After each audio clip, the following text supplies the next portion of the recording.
All right, guys, it's Mark. We're gonna listen to some Alex O'Connor. He's basically, well, he is. He's talking with Cliff and Stuart Knechtle. I believe that's how you pronounce your last name.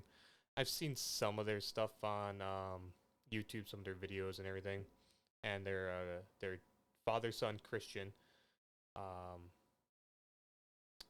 I don't know I don't know what denomination they are of Christianity, but Alex O'Connor is still, if I believe so, is an atheist.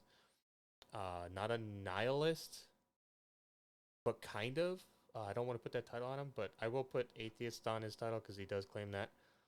And he's a non-free will believer. But they're discussing something very important, and that's the Bible commands genocide, which I think he does a good job in this. I kind of listened to a little bit. Didn't make any notes on it, but I might make some notes here today. This isn't the full video. He's got his full video on his website, which I'll leave in a link below. You guys subscribe to it. I'm not paying for that. Hopefully he releases this video in full in the future on YouTube. That this grace, this omnipotence, this love and charity of the Old Testament God is expressed in the instances where he commands the complete obliteration of entire nations of people, including the women and the children, and even the animals, in at multiple points throughout the history of the Israelites trying to conquer their holy land, which is promised to them by God, such that if anybody is already living there, they're driven out, and if they refuse to leave, they're chased out and they're killed, and then they come back and they kill the women and the children. Do you think that this is the same graceful, loving God that's issuing these commands? No. Instead, I They think we've got to both read look at each very other. carefully. First point, do I allow God to judge? In my culture, that's unacceptable. And yet the Bible insists God does have the right to judge. Second point, is exaggeration being used? Is hyperbole being used in a lot of those passages? Yes, it is.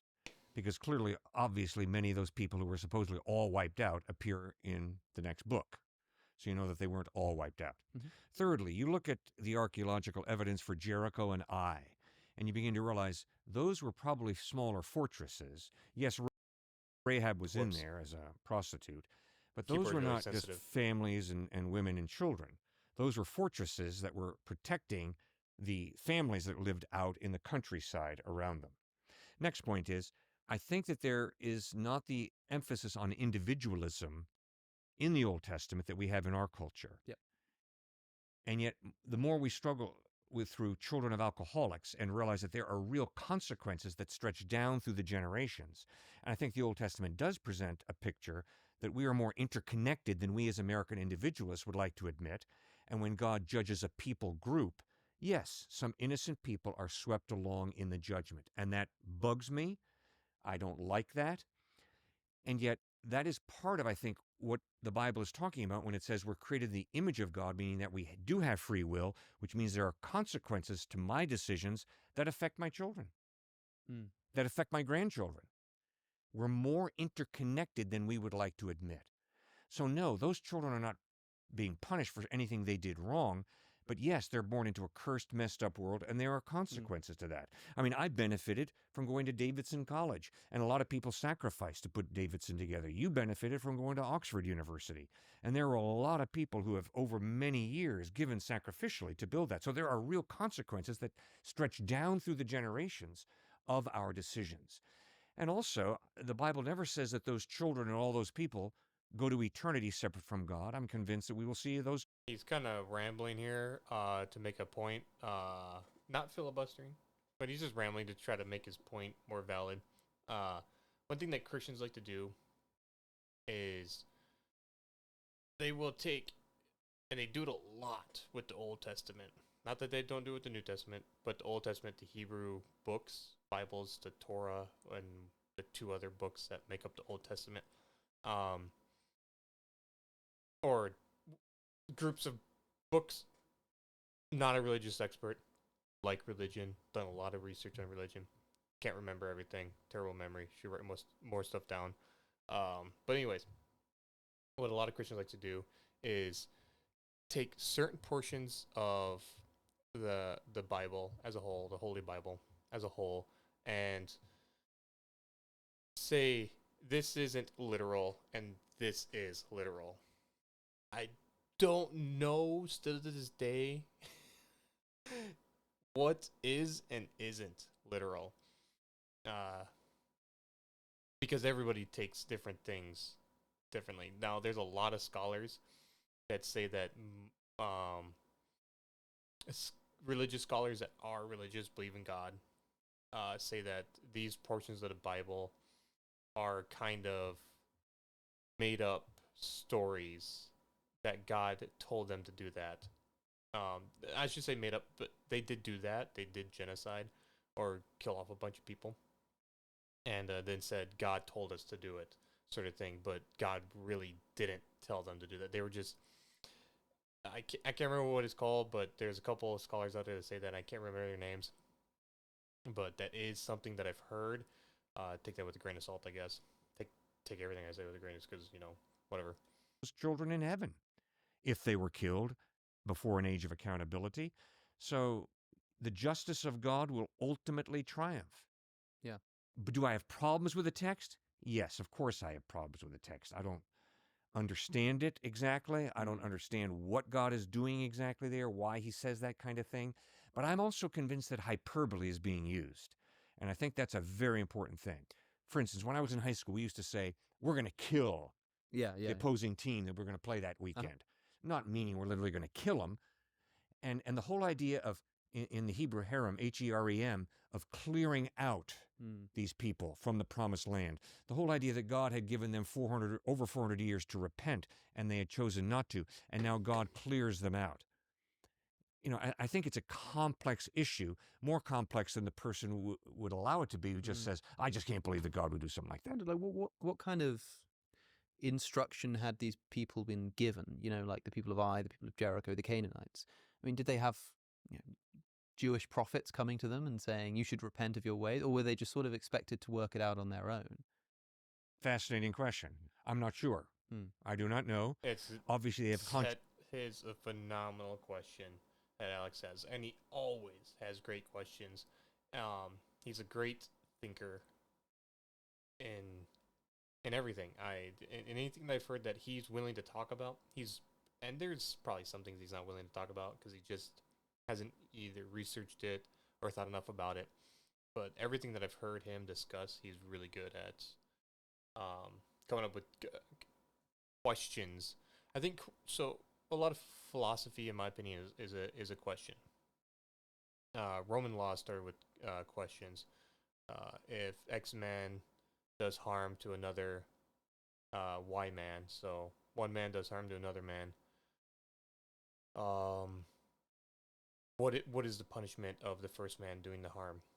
And it's like, well, what did the second man do? That's Roman law, by the way. Consciences. We all have consciences. Yeah. And when you study ethics from around the world, it's amazing that it seems we're all like reading off the same sheet music. Yeah. And there's more and more research coming out, too, on just how bad these people groups really were. Right.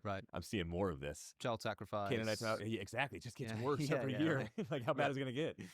And so, but the second one, have you wrestled with this being a really culturally conditioned question? Oh, absolutely. Issue of yours? 'Cause the Chinese don't struggle with this one. Yeah. And when I've talked to people of other cultures and I've brought it up and been like, that's totally fine that God judges in that kind of way. It's so much worse because it's not just like culturally relative. Like I'm a moral anti-realist. I don't believe in the existence of objective moral values, right? And so like, what could I possibly be meaning here? But I don't wrestle with it because let's just say this. Alex's suit, and I'm not a suit guy. I hate wearing suits. But that stitching, that pressed collar, these even cuts right here, that's a nice suit. I have no clue what suit it is, but that's nice. It is extremely nice. I just wanted to point that out. The other guys' suits aren't bad either, but this is, you can just see that stitching is so nice. My job here isn't to say that this is wrong. My job is to say something like what Lincoln said of slavery. If this isn't wrong, then nothing is wrong. You know, if there is such a thing as objective morality, I find it very. I mean, look, we just condemned the Canaanites in part for they were killing children.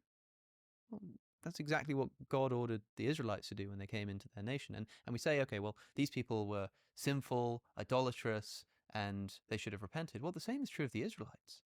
They were sinful, they were idolatrous. And yet they had the benefit of having the prophet of God come to them with literal stone tablets telling them what to do. And even then it took them a few tries to get right. The Canaanites didn't have that. And yet when the Israelites are sinful, they get a prophet who comes and sets them straight. When the Canaanites are sinful, they get obliterated. They get exterminated. They get chased out. Just the same way the Israelites were at first the hands of the Assyrians and then the Babylonians. True, but it was wrong for the Assyrians to do that. It was wrong for the Babylonians to do that. Yeah, but the Old Testament insists that that was part of God's judgment on the Israelites for them doing the child sacrifice, temple prostitution, idolatry. God, so it's not, it's God's, it gets back to, does God have the right to judge? Yes, he judged the Canaanites. He's off track. God is commanding people to kill innocent people because he believes that they're not following in his faith, in God's will. And that's not sinful for God to kill women and children. But then remember, a few hundred years later, he judged the Jews, first at the hands of the Assyrians and then the Babylonians. So I wanted to talk about the hyperbole thing, right? Because maybe we're not talking about killing everybody. Maybe we're obviously not, because they were occurring in the next book. But okay, so for example, no genocide has ever been 100% successful. I don't like to use the word genocide in any context because I believe a true genocide is a 99% wipe. Like what Mother Nature has done to mankind and to Earth in general. A 99. You need a 99, in my opinion, to be considered genocide. And the destruction of Ai, 12,000 people fell that day, all the people of Ai. That's what's said in the book of Joshua. Now, maybe all the people of Ai is like an exaggeration, but 12,000 people is pretty specific. It'd be a weird thing to be doing as hyperbole, right? We have a number of people, 12,000 people. We know it's men, we know it's women, we know it's children are slaughtered. We know that that's not hyperbole. We know that thousands of men were killed. We know that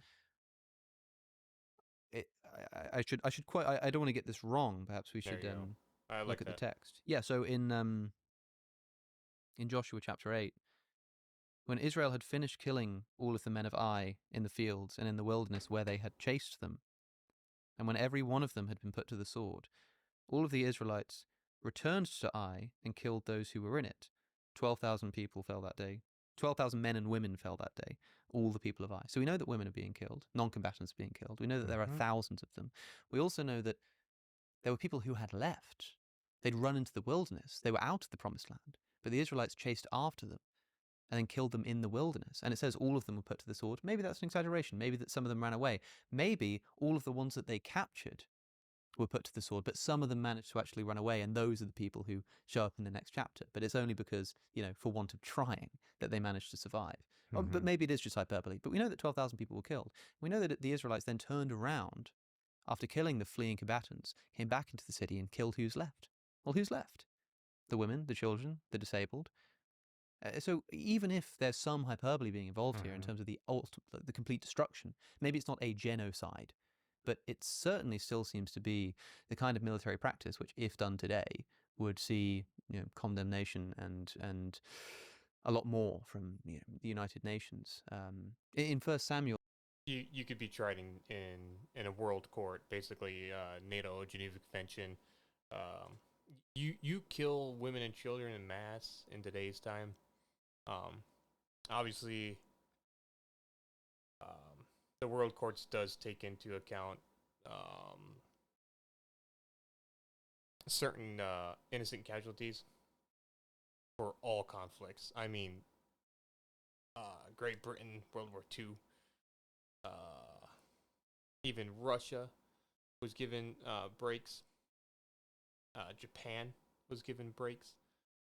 Japan being one of the worst of them all, up there with NATO.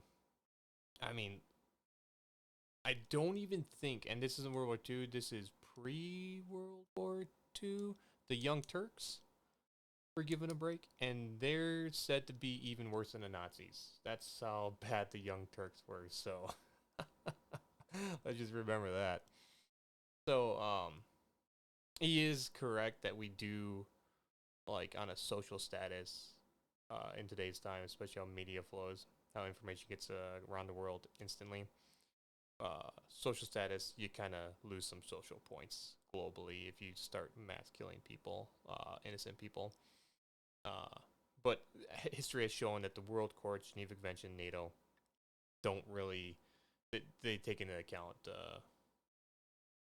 the innocent lives that could be lost in a war. There's this again. I should read the text to be sure, and I do have it written down. This is the destruction of the Amalekites. God issues the command now: go attack the Amalekites and totally destroy all that belongs to them. Do not spare them. Put to the death men and women, children and infants, cattle and sheep, Anything that breathes. camels and donkeys. Of course, this can't be literal because it's not just the camels and sheep and the donkeys. Oh, but you can leave the, you can leave the pigs or whatever. Sure, this is sort of like slightly rhetorical language.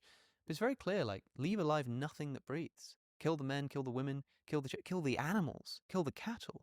And in fact, when Saul decides at the end of the battle to keep alive the king, take him as a hostage, and also keeps alive some of the animals to sacrifice, to slaughter as a sacrifice to God, what happens? He's condemned. And God says, the scripture says, that God regretted that he made Saul king. He regretted that he made Saul king because he didn't follow his command. What command didn't he follow? That after wiping out the Amalekites, he refused to also kill all of the animals, and he kept the king alive as a hostage. And that was enough for God to say, I regret that I ever made Saul king because he didn't follow my commands. And so I understand that there may be some hyperbole involved here, but in the case where Saul is punished, specifically not for killing all of the animals, it's hard for me to imagine like how much scope there is for hyperbole here in terms of undermining the criticism that we are talking about the slaughter of innocent people here. It shows the importance and just how clear God wants to make it that Israelites are to be set apart and a holy people. And so whether it's an ant or a soldier all the way down, we see with sinful human beings just how easy it is for them to slip into prostitution, but more so getting a harem, more so whatever this might be, and slip into assimilation of some sort with other civilizations. And so God has to act in this kind of way, however extreme it seems, to show them, whether it's Achan later on in Acts chapter 5, for example, the temptation and how quick this happens. It's such a slippery slope where God is saying, here's the line, and we have to do away with any level of temptation. You talked about temptation earlier. We know how easy is it to fall prey to temptation. This is another thing with university students and older people. All they want to talk about is temptation and how easy it is to fall typically into like porn addiction and these kinds of things. Well, very similar to what's going on there in terms of you have to kill off any and everything that's going to cause temptation because you are God's holy chosen people. Okay, well, whoa, wasn't that really ethnocentric? Isn't that? Yes, the Jews, the Israelites are. I know I just mispronounced that. Tongue twister for me. The Bible does. They're a chosen group. They're the 130,000, the third of the population that will be saved during Revelations.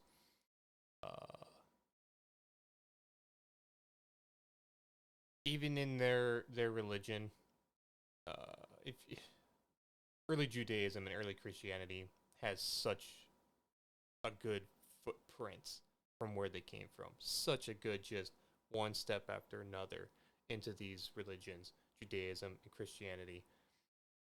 I'm not saying they're the same whatsoever. Don't want to offend anybody. I'm probably going to offend people.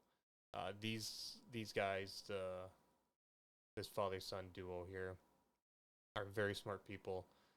They know how to speak to people without being insulting. They listen. They're very good at listening. Sometimes their responses are a little just. They're the little. They're the same. They're the same as every Christian, but they don't insult you. They don't. They're not trying to preach to you when they're giving you an answer, which is nice. I appreciate that. A big issue still. I don't see that in my mind because I believe what's going on in the Old Testament with the Israelite people is probably the most exclusive inclusivity you could ever imagine, Mm. which is God is this God of the Israelites who are holy people who are not supposed to mix at all, even with an animal, with people of another civilization. So that's how exclusive they are, but how inclusive in the sense of they're a light to all the nations. And eventually it's going to come through the Son of God, Jesus Christ, Mm-hmm. who is literally Samaritan, child, woman, all the oppressed people groups, and Zacchaeus, like we talked about earlier, Luke chapter 19, and the sycamore tree, who attached to the vector, probably very wealthy. So it's a light to all nations, and that separateness, that word holy and righteousness, he takes so seriously and so extreme. I wish it wasn't that extreme, but it stacks up to me. It also makes sense seeing how powerful human temptation really is and how hard it is to restrain yourself. Do you believe that, to be clear, do you believe that innocent children were killed by Israelites on the command of God? It's a historical fact. I believe that innocent children were killed by Israeli bombs, and they happen to be Palestinians, part of Hamas maybe, or Hezbollah. I believe that there are consequences to human decisions that stretch down through the generations and then impact a lot of innocent people. And I think we're a little naive if we think that we can go into Iraq or fight a desert storm and no innocent people are going to be killed. It's one of the tragedies of war, which is a result of the sinful human heart. But suppose, the Israeli government said, leave alive nothing that breathes. Kill the soldiers, but then once you've done that, turn around, go back, kill the women, kill the children, kill their animals. Because this land is yours. Mm-hmm. I think that people wouldn't Mm-hmm. be satisfied. Yep. Alex is trying to prove a moral point that killing innocent people, women and children, for the most part, women in all wars are innocent. For the most part, there's the women that put on explosive vests, take up arms, fire back, blah, sure. But for the most part, an ignorant child, a child that knows nothing, is innocent. And I think he's trying to prove that point that maybe God's command isn't moral. Or for the Christians out there to basically say that this part of the Bible is made up. I think he enjoys, I don't enjoy is the wrong word. I think he appreciates that these guys are willing to accept that maybe that portion of the Bible is made up. Like, not they use hyperbole, but I'm going to use made up. That it's taken to the extreme. It could be just somebody writing down that God told us to do this. We did do it, but God told us to, and it'll make everybody feel better. On falling back on the defense of, hey, this is the consequence of war. This is what happens. I think people would say, okay, but the fundamental rule of just war, which I'm told is sort of stems out of the Christian tradition, is, proportionate response. And Yes, and I agree with you. Okay, but here's another problem. Mm-hmm. God told Abraham to take Isaac up on Mount Moriah and sacrifice his son. Now, if someone interprets that as being God's laying down wise principles for good parenting, they're an idiot. Sure, yeah. That is not what Genesis chapter 2 is communicating. God gave Abraham a very specific command, and it was not to give an example of wise parenting. It was, Abraham, who's number one in your heart? Is it going to be God or is it going to be your son? Who are you going to build your future on? Your son or me? Similarly, what Israel does there in the Old Testament is not examples of just war theory. No, it is unique. I've heard this, the Abraham, his son, God, put your trust in me, put your future in me, not in your son. Which is funny because God ends up putting his his trust and future in Jesus, which I know is God, but is his son, the Son of God. So I don't like I don't like how he went to that. I think that's a terrible way to describe that. Also, once again, God giving these weird commands that involve killing of children. It was a Example test. I of understand that. God using a theocracy, and we don't live in a theocracy. We don't have a Right. theocracy in Israel now, and we're definitely not a theocracy in the United States or in UK. God using a theocracy to carve out a land that he brings then Messiah into. That's a one-time deed, because you're absolutely right. It is not an example of just war. Mm-hmm. No way. Mm-hmm. I recoil at that as you do, I'm sure. Yeah, because of course the difference in this case is that you have the orders from the top man. Mm-hmm. It's sort of, if there is some extraordinary circumstance in which this kind of otherwise morally condemnable behavior can be justified, you better have the authority to know that you're making the right decision. And in this case, the Christian will be able to say that they did have that authority. But I mean, it's a struggle. Yes, it is. We're talking about the intentional killing of non-combatant children here. And I read this text as a land dispute. I read in Deuteronomy where God gives instructions when you march up onto a city to attack it, like in the broad sense. When you march up to attack a city, make its people an offer of peace. If they accept and open their gates, all the people in it shall be subject to forced labor and shall work for you. Some peace. If they refuse to make peace and engage you in battle, which isn't entirely unreasonable given what the terms of peace are, lay siege to that city. When the Lord your God delivers it into your hand, put to the sword all the men in it. As for the women, the children, and the livestock, and everything else in the city, you may take these as plunder for yourselves, and you may use the plunder the Lord gives you from your enemies. This is how you are to treat the cities that are at a distance from you and do not belong to the nations nearby. Women and children being described as plunder that can be used because God has given them to you as plunder. But of course, those are the people who you're attacking not because they're in the promised land. And it's just, look, we gave them a chance to leave. What are we supposed to do? This is God's chosen. No, these are other cities. Because it goes on, however, in the cities of the nations the Lord your God is giving you as an inheritance, do not leave alive anything that breathes. Completely destroy them. The Hittites, the Amorites, the Canaanites, and lists, the Jebusites, as the Lord your God has commanded you. Otherwise, they will teach you to follow all detestable things that they do in worshipping their gods, and you will sin against the Lord your God. So clearly what you're saying about them being these detestable characters and God is issuing his judgment must be true here, because it's saying, like, otherwise, if you don't destroy them completely, they will teach you their ways, you will fall into sin. But this idea of, marching up to a city, and even if they accept you, they're going to become, your indentured servants. And if they don't, then you may take the women and children as plunder, and you may use the plunder the Lord gives you. But, of course, if you're marching into a city of one of the nations that you've been promised by God, then don't leave alive anything that breathes. Kill all of the children, kill all of the women. I mean, it's the difference there, in other words, about like the people in the inherited lands and the people outside of it, tells me that the explanation for why these people need to be completely and utterly destroyed is because this is our land. We want this land. Seems to be, and when I read about somebody intentionally driving out or killing nations of people so that they can sort of essentially ethnically cleanse a land, I don't know what else to call that other than a genocide. But it's still eventually the point is to welcome them in. It's not like they're going to sit in the land flowing with milk and honey forever and again be God's chosen people, and that's it. So that's one. Secondly, we're reading this again from our 21st century Judeo-Christian lens.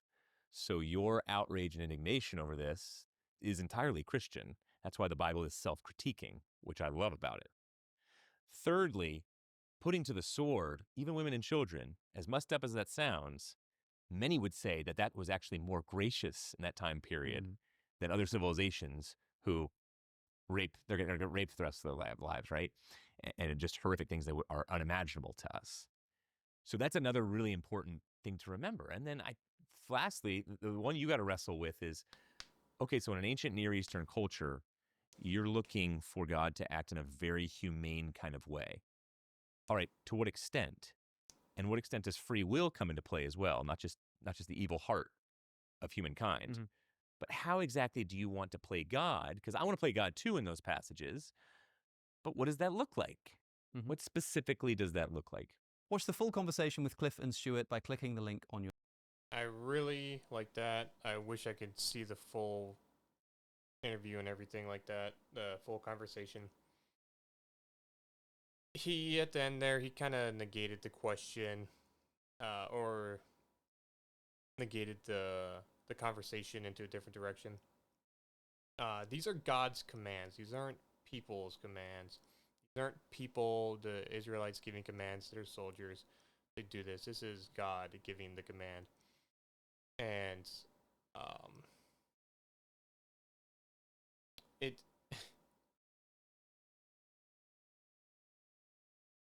we know religious sacrifice has been a thing since early Judaism, early Christianity, and all the way back to the pagan days, the multi-theistic ideologies and everything.